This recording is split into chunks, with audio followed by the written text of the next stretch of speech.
This is a review of common network settings on a Sharp mx5141. To access the network settings from the home page, we're going to go to Settings. From the next screen, we will now go to Network Settings. It is going to ask for a login.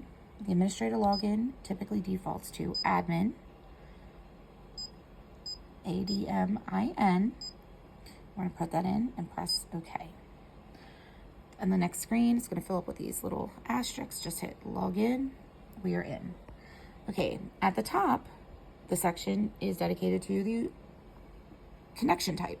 Connection type is either going to be wireless infrastructure mode. Wireless infrastructure mode is when you are connecting the copier wirelessly to an existing wireless network. Wired only is when we are going to use an Ethernet cable. And then wired and wireless access point. This creates the copier as an access point. It basically becomes its own router.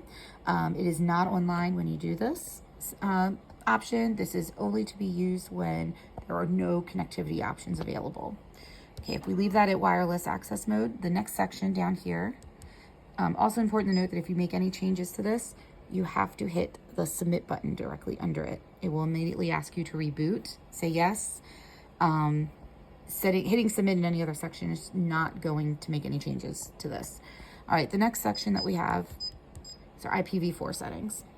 Right here at the top is DHCP. DHCP being disabled means that you can enter a static IP address here if one has been assigned to the copier.